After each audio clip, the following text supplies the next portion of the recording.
Two Chairs No Waiting, episode number 122, Mayberry Mountain People. Two Chairs No Waiting is brought to you each week by Weaver's Department Store at weaversdepartmentstore.com. Drop by over at Weaver's. You can pick up all kinds of great Mayberry items. We even got things that are just Mayberry related, like Matlock. So drop by over there. There's all kinds of DVDs, t-shirts, and things you'll enjoy. Two Chairs No Waiting is also brought to you by donations from listeners like you. Executive producer of Two Chairs No Waiting, episode number 122, is Joe Gritton. So, Joe, thank you for your support. We really do appreciate it. Hey, everybody, I'm your host for Two Chairs No Waiting, Alan Newsom, and I really am glad to have you stopping by and visiting with me here in Mayberry again this week. And today's podcast is titled Mayberry Mountain People. The way I came up with that title is basically I've been, always trying to come up with new fun things for us to talk about here on the podcast. And I was going through the back issues of The Bullet.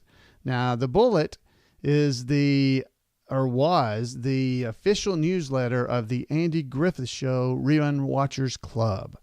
And you'll find those if you go to imayberry.com. That's the homepage for the Andy Griffith Show Rerun Watchers Club, imayberry.com. And I was going through them, and I was trying to see if there was things in there that might be interesting to share on the podcast. I talked to Jim Clark and Ken Beck, those guys. They said, hey, go for it. So, and this particular one is Volume 1, Issue 2 of The Bullet from March 18th, 1983. So I thought this was a fun thing. I'm going to read you this article by Ken Beck called Mayberry Mountain People. Now, if you're not interested in that, later on the episode, we're going to have some feedback from Paul Mulick about the last episode where we're talking about Don Knotts' Ferrara friends. And you'll want to stick around for that. So anyway, here we go. This first section here is going to be about Mayberry Mountain People. It's an article from The Bullet back from 1983. So keep that in mind because some of the data is dated, but it's pretty neat to read back and see where we were in 1983 when the Rerun Watchers Club had just started publishing The Bullet. So I'm going to try to read this to you, and I'm going to mess up on at least a few words, but let's go. Ken Beck wrote this, so here's what it says. Remember the hillbilly folks of Mayberry? Sure you do. Who could ever forget the mountain patriarch, Briscoe Darling, his four handsome, musically inclined sons, sweet smiling daughter, Charlene, and that wild man of the hills, brick-throwing Ernest T. Bass? Well, where are they now? Whatever happened to the Mayberry Mountaineers? Here's a little follow-up. Briscoe Darling, alias Denver Pyle, has left the mountains of North Carolina for the flatlands of Hazard County. And now, instead of 4 sons, he's got himself a peck of trouble with 4 nephews and a niece. That's right. He's Uncle Jesse on the Dukes of Hazzard. Of course, between Sheriff Andy Taylor and Sheriff Roscoe P. Coltrane, Denver Pyle passed through a whole parcel of TV series. Among his TV credits are Tommy, The Doris Day Show, and The Life and Times of Grizzly Adams. Roscoe P. Coltrane, by the way, is played by James Best, who also portrayed Andy's guitar-playing buddy Jim Lindsay on the Andy Griffith Show. Pyle, though, is really from Rocky Mountains of Colorado. He was wounded in World War II off the Guadalcanal. He returned stateside to study drama. His early roles were with Roy Rogers and Gene Autry in their TV series. Top film credits of Pyle include Bonnie and Clyde, Five Card Stud, Bandolero, Shenandoah, and The Man Who Shot Liberty Valance. Now for the boys, as Mr. Darling often referred to his 4 fun-loving, warm and amusing sons, the Darling boys were in real life the Dillards. A bluegrass band fresh out of the Ozark Mountains, the quartet left their hometown of Salem, Missouri, and headed across the country to Hollywood. There were numerous breakdowns along the way, though, and the Dillards had to make a few stops to earn a little traveling money before they reached their destination. Eventually, they hit the Ash Grove, an LA Bluegrass Club, where the four played while an Elektra Records executive sat in the audience. He liked what he heard and soon offered the Dillards a recording contract. At the same time, the Andy Griffith Show was looking for a bluegrass group to play the Darlin' Boys. The Dillards auditioned and got the role on the spot. The original Dillards are made up of brothers Doug and Rodney Dillard and their friends Dean Webb and Mitchell Jane. Doug has his own bluegrass group, the Doug Dillard Band, while Rodney still leads the Dillards. Dean Webb is still in the group with Rodney, while Mitchell James returned to Salem to become a writer, a quite successful one, according to Doug. In fact, one story, Old Fish Hawk, has been made into a movie. Doug, meanwhile, has recorded quite a few albums and has a new one coming out this spring. This was 1983, remember? Rodney has just come out with Earl Scruggs on his single, Sitting on Top of the World. The brothers still enjoy jamming together occasionally, and they are close friends with John Hartford, another Missouri native, and ex-Byrd member Gene Clark. Doug Dillard has also been featured in a couple of films lately. He appeared in Bette Midler's The Rose and in Popeye as, what else? A banjo player. He also did most of the banjo music for the movie Bonnie and Clyde. The Dillards and Doug's band both work out of Nashville, but both also return frequently to Salem, Missouri. Doug has fond memories of the Andy Griffith Show and says, being on that show was probably the highlight of my career. He can only recall one line that the brothers ever spoke on the show, and that was, "Great beans, Aunt B," after Aunt B had fed the boys at the jail on one occasion. Margaret, Maggie, Ann Peterson, played the darling sister Charlene. After the Andy Griffith Show, she did a few feature films, but most were small roles, and we just don't know quite what she's doing right these days. Of course, we do now, but we didn't then. Ken goes on to say, and as for Ernest T. Bass, he was played by Howard Morris. He was a regular on Sid Caesar's Your Show of Shows, and he has portrayed all sorts of characters other than the cantankerous yet hilarious Ernest T. Most recently, he was on Mary Tyler Moore's variety show as a regular performer. He is now in New York, where he is quite successful as a producer and director of commercials. His most recent film role was in Mel Brooks' History of the World Part 1. His feature film directing credits include Who's Minding the Mint, With 6 You Get an Egg Roll, With 6 You Get Egg Roll, and Don't Drink the Water. As writer, director, actor, and comedian, Morris has received platitudes for his work in all fields.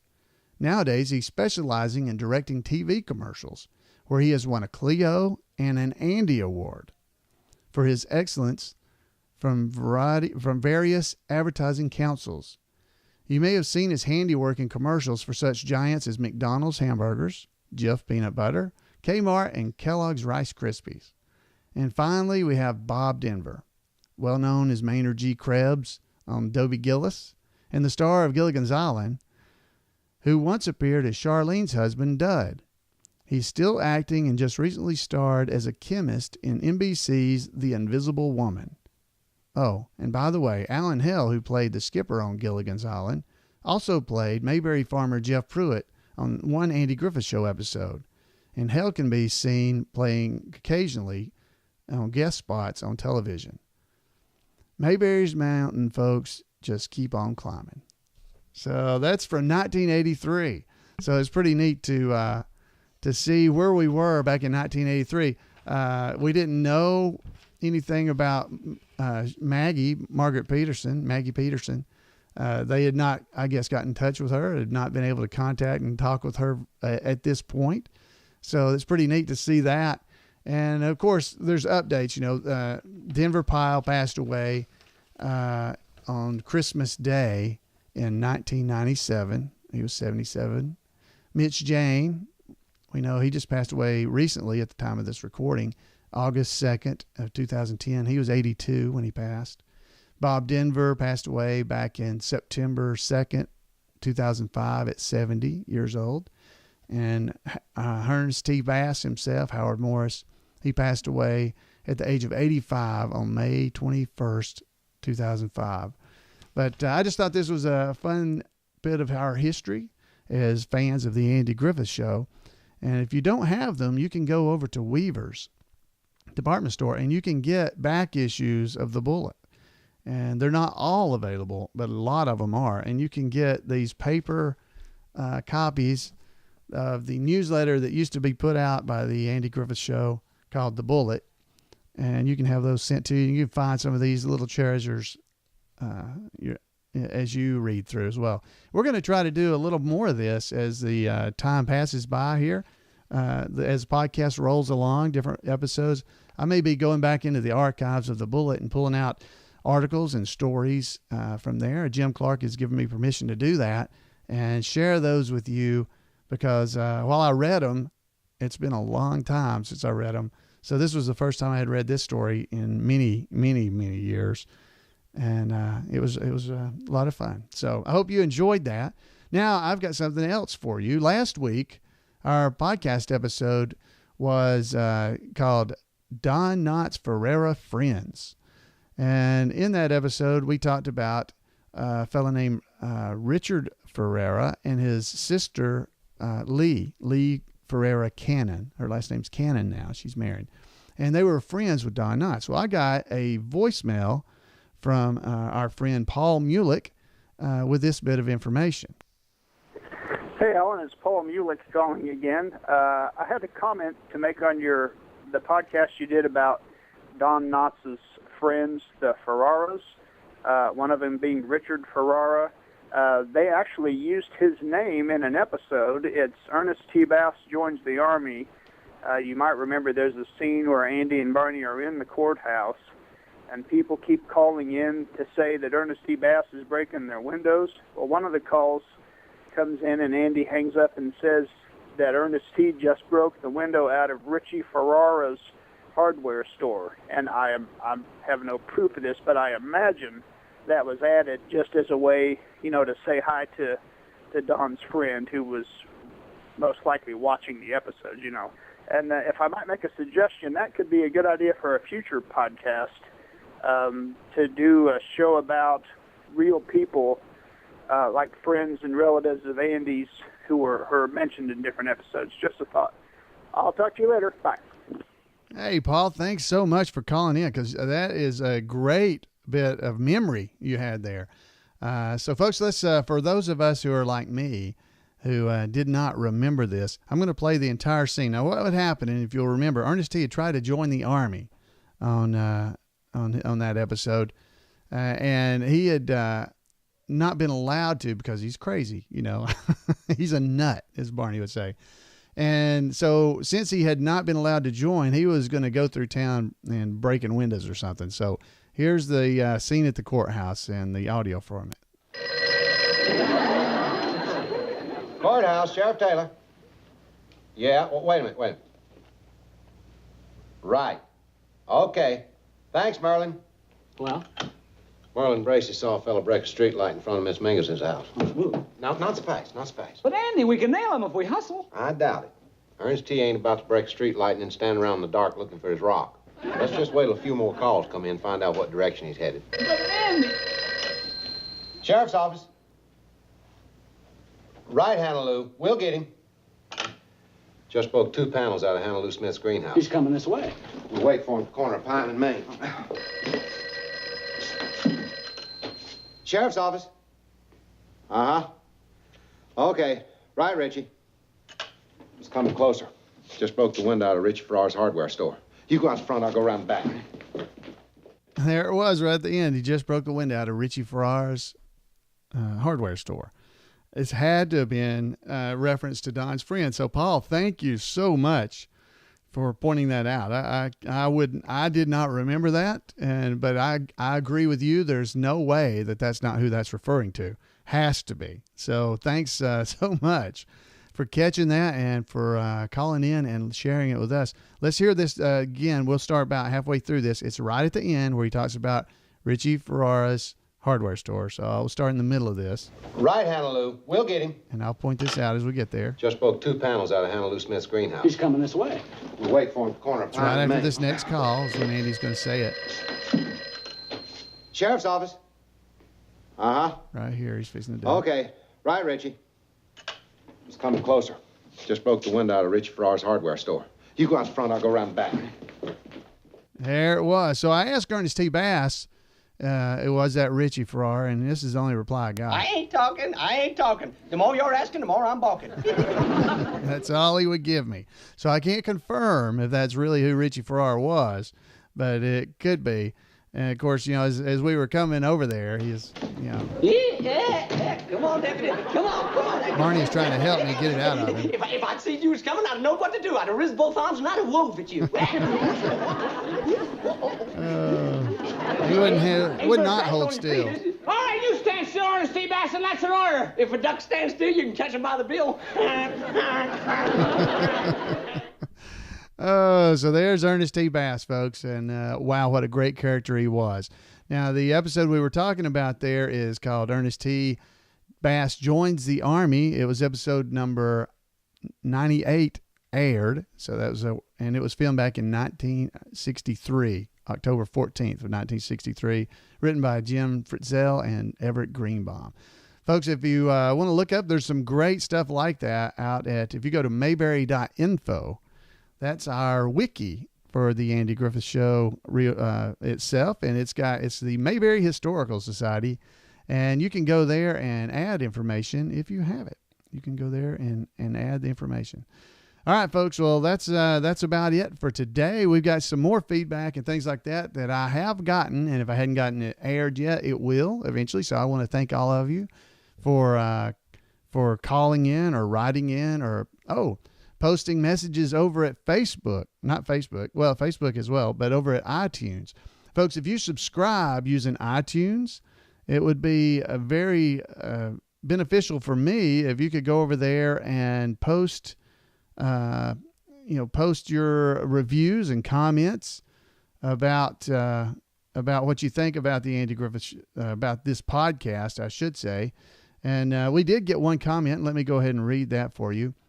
We got a comment over there at iTunes on our podcast site there. Got 5 stars, and I want to thanks for that. But somebody, Quigley, posted and he said, I listen to the podcast every morning on my way to work. I enjoy the commentary and the little things that I wouldn't have noticed about if it weren't for the podcast. It has brought me to a different way of watching the episodes. So I want to thank Quigley there for writing in and posting that at the iTunes site. So if you subscribe to iTunes, if you'll go there to our site there at iTunes, if you search for 2 Chairs No Waiting in the search bar, you'll find us. And if you can leave comments there, that helps people be able to find the 2 Chairs No Waiting podcast in iTunes. It'll pop us maybe higher up the list. But I do appreciate all the 5-star ratings I've gotten from the podcast, and we really appreciate that. If you would like to leave me a message, I would love to hear from you. Just like Paul did, you can call in at 888-684-8415. You can email me at floyd@imayberry. Remember, that's a change in address. It's floyd@imayberry.com, just the letter I, mayberry.com, floyd@imayberry.com, or you can go over to the Facebook page at facebook.com/2chairs and leave a comment there. Or the easiest way is probably, other than calling, I'd love to hear your voice. You can go to the 2chairsnowaiting.com website and leave a comment on any of the episodes there, the show notes. If you leave a comment there, I will see them. So, folks, I just want to thank you again for dropping by here and visiting with me here in Mayberry. And until next time, we'll see you then on 2 Chairs No Waiting, your Mayberry podcast. Bye, folks. See you then.